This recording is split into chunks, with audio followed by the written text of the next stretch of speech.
Olá, o programa Claramente está começando. Obrigado por sua presença. Hoje teremos um tema bem interessante que pode ajudar até quem não é casado. Eu quero trazer algumas ideias sobre a harmonia na vida conjugal e como obter isso. O que fazer quando você descobre que seu companheiro ou companheira é diferente do que você imaginava. Como lidar com as diferenças inevitáveis entre homem e mulher num relacionamento a dois. Todas as mulheres são românticas e todos os homens são racionais? Vamos ver isso. Numa propaganda de um produto cosmético está uma mulher de costas se olhando no espelho e vira para a frente onde está sentada uma amiga que a observa. A amiga faz um elogio sobre a pele da outra e completa o comentário dizendo: "Ah, já sei, você está apaixonada." Uma jornalista bem conhecida da TV cobria as Olimpíadas e descrevia a beleza do local daquela cidade. Ao final dos comentários sobre a bonita cena da natureza, ela disse então: "Que romântico." Se um homem estivesse fazendo uma propaganda de um produto para a pele e um amigo seu comentasse que a pele desse amigo estava realmente com uma aparência melhor, você acha que ele diria: "Ah, já sei, sua pele está melhor porque você está apaixonado"? Um homem faria um comentário assim para outro homem? Muito provavelmente não. Na cabeça masculina, talvez surgiria uma pergunta que poderia ser: o que você está usando para que sua pele esteja boa?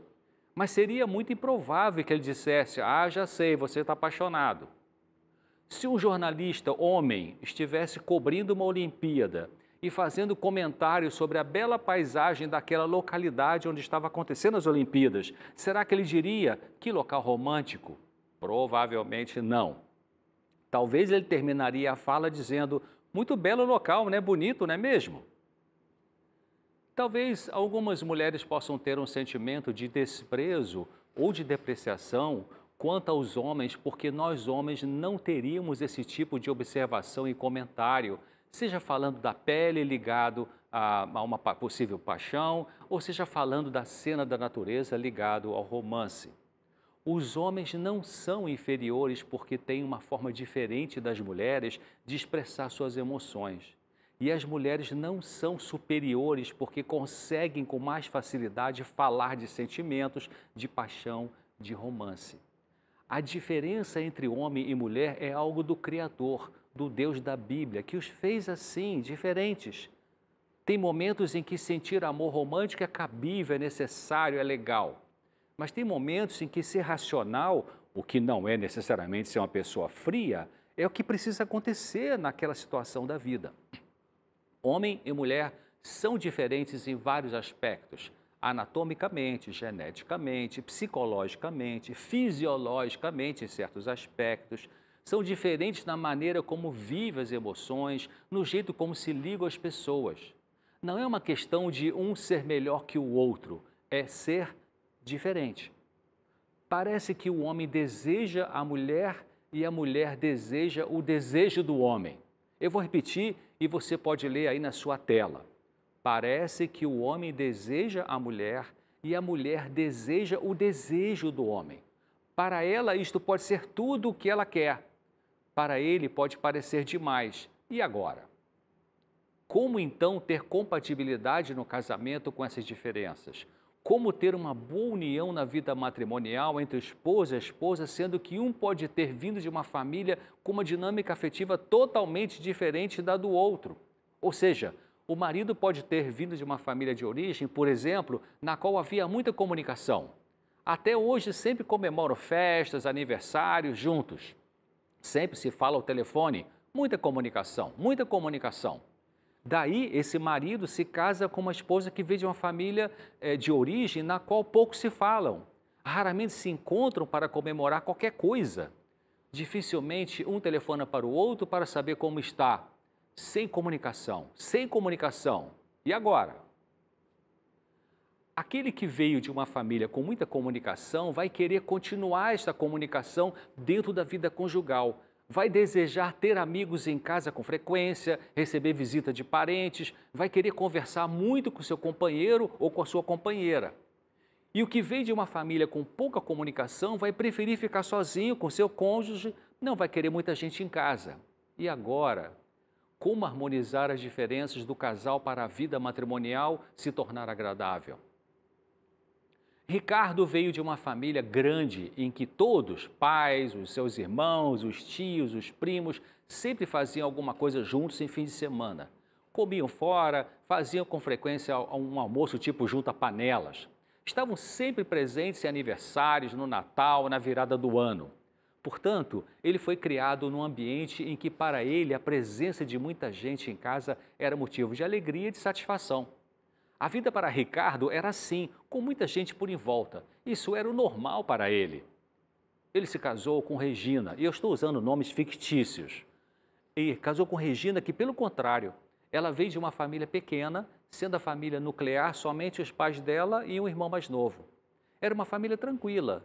Não havia muita festa, nem muita comunicação com os outros parentes. Parece que eles se bastavam. Assim, Regina cresceu sem muita gente em volta e gostava disso. Se acostumou com isso. Isso era o normal para ela. Regina gosta de estar sozinha com seu marido em casa. Prefere não receber gente com frequência e gosta da companhia dele no lazer ao sair para caminhar, por exemplo. Mas também se sente bem pensando, lendo, caminhando sozinha pelo parque ou na areia da praia. Ela é introvertida. Introversão é diferente de timidez. Ela não tem nenhum problema em estar só com ela mesma. Ricardo, por outro lado, gosta de receber frequentemente parentes e amigos em casa, gosta do agito, adora muita conversa com todos, gosta de ser o centro das atenções onde chega, gosta de visibilidade. Ele é extrovertido, ele não se sente muito bem só com ele mesmo. E agora? Se Regina se esforçar para sempre estar no agito do marido, ela irá se anular, se estressar e sofrer. Se Ricardo se esforçar para sempre estar na quietude que sua mulher curte, ele se frustrará e sofrerá. O que fazer? Não dá para harmonizar tudo numa vida a dois. Em algumas coisas, sim, mas não em tudo. Não é saudável que um se anule para satisfazer tudo o que o outro deseja. Para um bom relacionamento entre casal, a individualidade precisa ser preservada. Veja esse texto. Nem o marido, nem a esposa deve imergir sua individualidade na do outro. Cada qual tem uma relação pessoal para com Deus e a ele cada um deve perguntar que é direito, que não é direito. Como posso cumprir melhor o propósito de minha vida? Está no livro Bem de Caráter e Personalidade, volume 1, página 154. Se por um lado, Ricardo sempre negar seu desejo de ter gente em casa e aceitar o desejo de Regina de estarem só eles dois sempre. E se por outro lado, Regina sempre negar seu desejo de estar só com ele e sempre aceitar que ele chame pessoas para os momentos de lazer em sua casa, tais atitudes dos dois não seria imergir a própria individualidade na do outro? A solução para a harmonia neste modelo de casal não é esta. Qual é, então?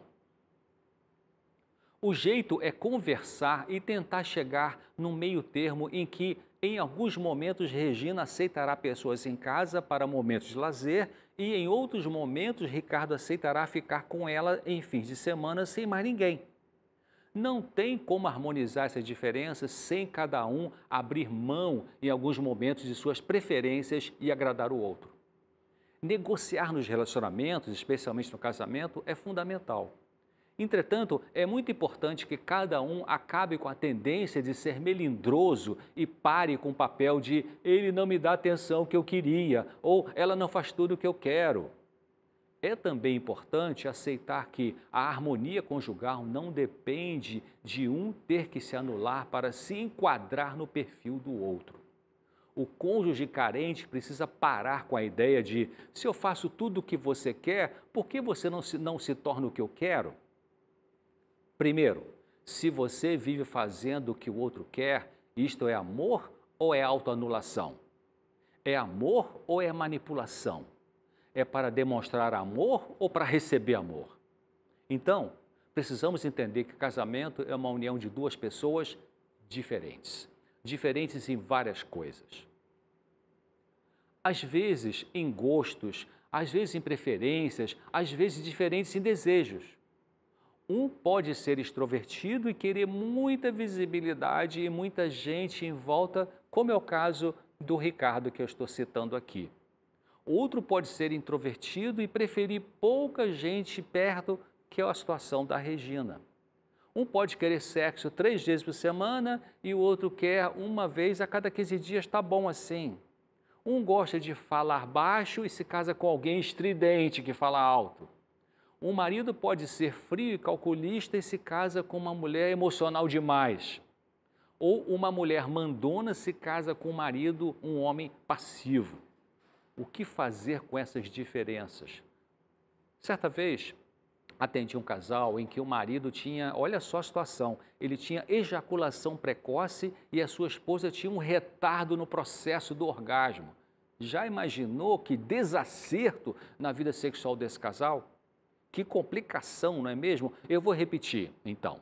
Casamento é uma união de duas pessoas diferentes. Nós vamos ter um intervalo e a gente vai voltar, mas eu queria que você começasse a pensar sobre isso.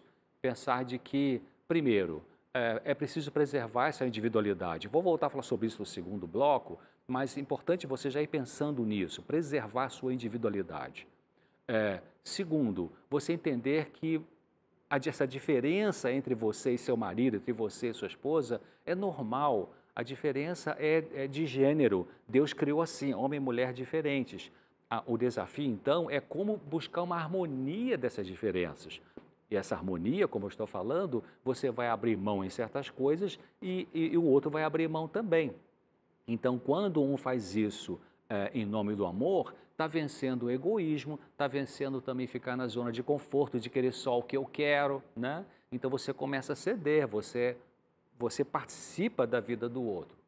Então lembre disso, casamento é a união de duas pessoas diferentes e que vão viver sob o mesmo teto e que é necessário negociar. É necessário entender também a história do outro, da onde que esse outro veio, como é que era essa família de onde o outro veio. Se você busca entender essa origem de cada um, então você começa a entender por que essa pessoa tem esse perfil. Então fique por aí, aguarde um pouquinho, nós já voltamos com outras informações sobre esse assunto. Até já.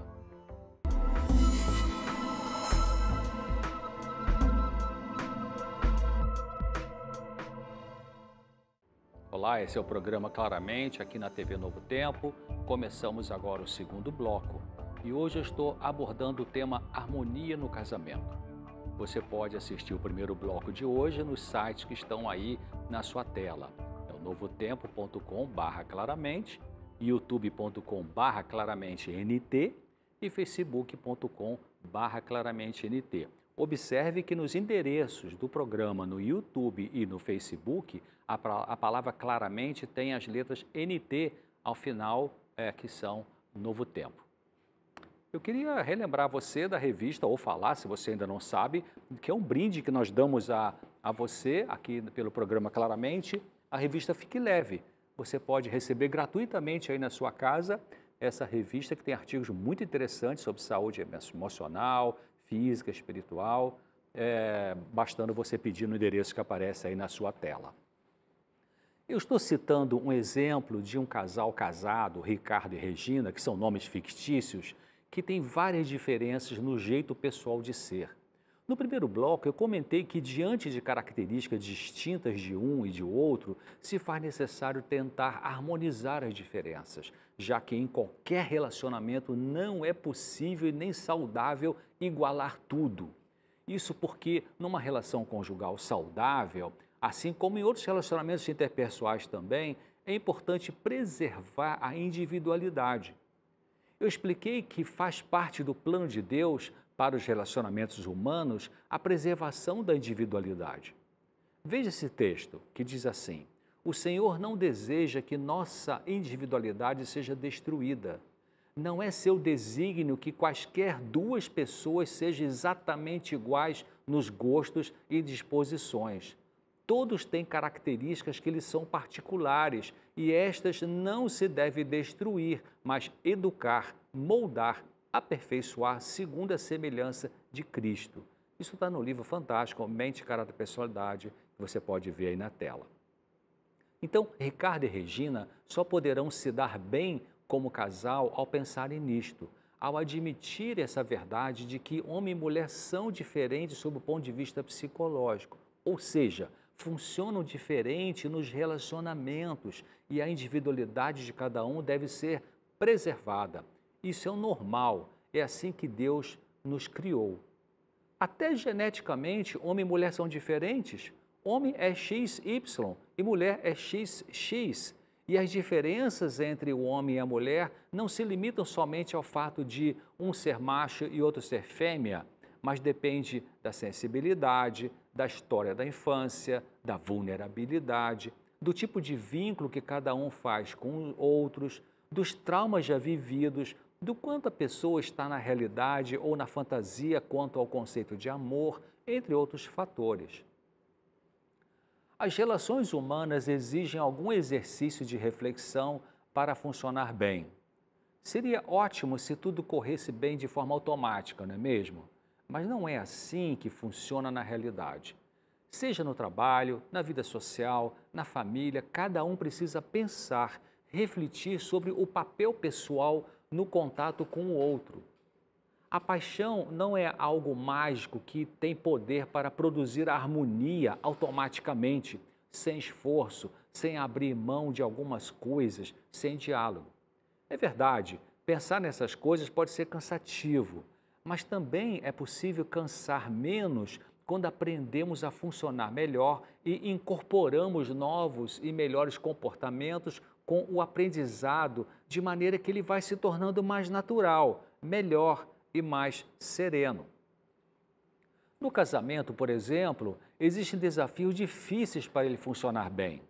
Afastar-se, aproximar-se, falar, não falar, tomar uma atitude firme, abrir mão da opinião, são comportamentos opostos e precisamos de sabedoria para saber quando aplicar um ou outro no dia a dia da vida conjugal.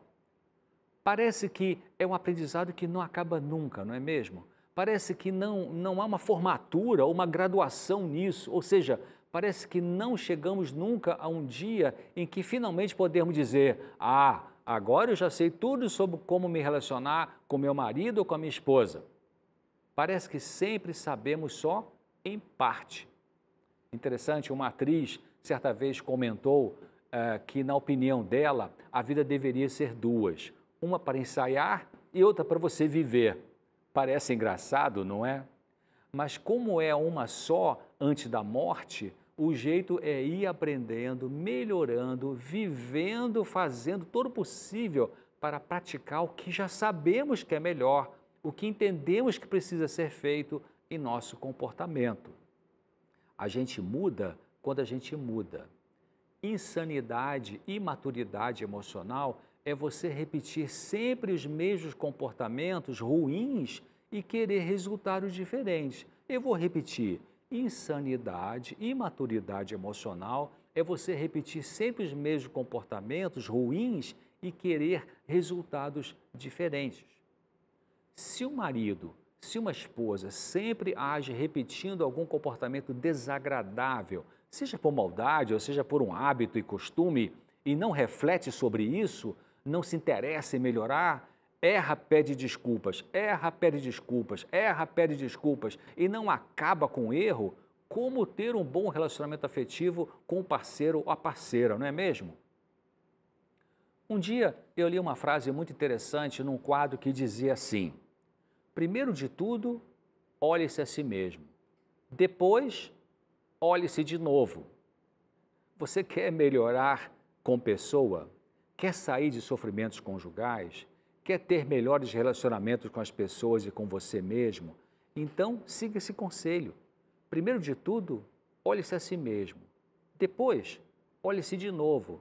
O que significa isso? Significa que você irá primeiro de tudo observar quais são os seus defeitos de caráter, de conduta, de personalidade. Observar, entender, não fugir disso e lutar para vencer a si mesmo, lutar para não mais repetir os mesmos erros com as pessoas. Em segundo lugar, significa que você dará outra olhada em si mesmo de novo. Para quê? Para ver melhor se está amadurecendo ou não. Esse processo de olharmos a nós mesmos com o objetivo de amadurecimento pessoal não é fácil. Não é agradável ver nossos defeitos de caráter. Mas como melhorar como pessoa sem ver essas coisas, não é mesmo? Como você poderá mudar aquilo que você não vê? Outros pontos importantes para a busca de harmonia na relação conjugal e em outros relacionamentos também têm que ver com, primeiro, manter uma dose equilibrada de não quebrantar suas convicções. Segundo, abrir mão de sua vontade em certos momentos. Terceiro, não perder sua individualidade. Quarto, andar a segunda, terceira ou quarta milha com paciência. 5, dizer o que pensa, sim, dizer o que pensa, mas sem agressividade. Sexto, ficar calado sem ficar emburrado. E sétimo, colocar limites para os abusos emocionais. Um oitavo seria ser compassivo e usar de misericórdia.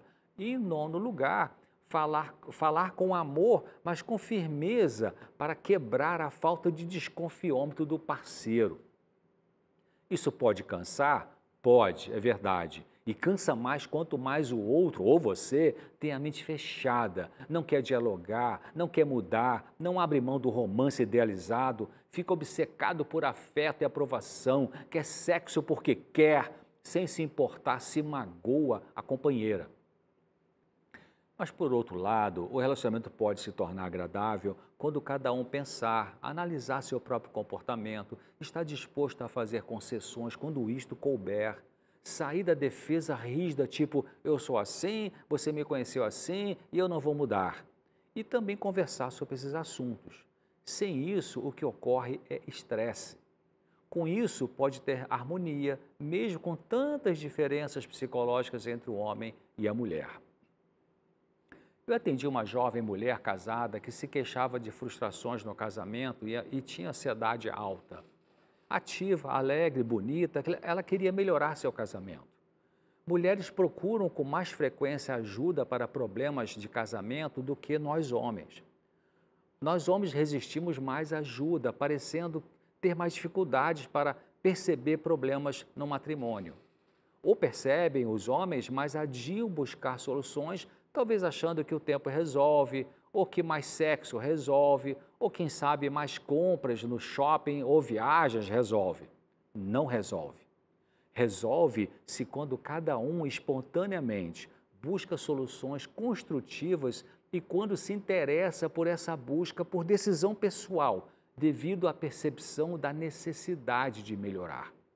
Aquela mulher estava frustrada em seu casamento porque seu marido era o tipo de pessoa que adora ser bajulado, elogiado nos relacionamentos sociais, sendo cortês com os outros e em casa não demonstrando interesse, atenção, valorização pela esposa e pelos filhos. Era um homem controlador e não gostava que sua esposa trabalhasse fora, coisa que ela gostava porque conseguia ganhar o seu dinheiro sendo a pessoa esforçada. Se ela ficasse sem trabalhar e cuidando da casa, ele não se enciumava, mas também não a valorizava. Ele não ajudava em nada em casa quando podia fazer isso. Daí mais frustração para ela. Então eu expliquei a ela que ela não devia anular sua vida pessoal profissional, mas permitir a si mesma ter seu rendimento para ajudar nos gastos da casa e gastos pessoais, além de poupar para o futuro e ter uma gratificação profissional também. Geralmente a esposa que ama sua família tem uma visão do que é bom para o lar, para o esposo e para os filhos melhor do que muitos homens. Estas devem ter a coragem de fazer o que tem que ser feito pela família, ainda que existam pressões contrárias. Embora também seja verdade que algumas mulheres se deixam levar por seus desejos vaidosos e se tornam um desastre para as finanças da família. Estas são as que tentam compensar por fora o que falta por dentro delas mesmas como pessoas, sendo vazias e fúteis. Quer harmonia no seu casamento, no seu relacionamento conjugal? Preserve sua individualidade com flexibilidade. Entenda que homem e mulher são diferentes em várias coisas, especialmente quanto à maneira de viver o afeto. Fale e coloque limites se você tende a engolir demais. Aprenda a ouvir e ceder se você tem tendência a ser autoritário ou autoritária. Felicidade é algo pessoal, mais do que interpessoal. Nós somos responsáveis pela nossa própria felicidade dependendo das escolhas que fazemos. Se você escolhe a vida, a verdade, a sinceridade, a honestidade, a bondade, o amor maduro, a alegria, se você escolhe a compaixão, a misericórdia, a justiça, você faz sua parte para o desenvolvimento de harmonia nos seus relacionamentos. Então, nós vamos ficar hoje por aqui, esperando você na semana que vem aqui no Claramente. Então, eu desejo que você faça a sua parte. Lembra aquele texto que eu disse? Primeiro de tudo, olhe a si mesmo. Depois, olhe você de novo e coloque para Deus a sua necessidade e peça a Ele que vá mudando você para você melhorar como pessoa. Essa é a sua parte para uma harmonia no casamento. Espero você semana que vem aqui no Claramente. Até já.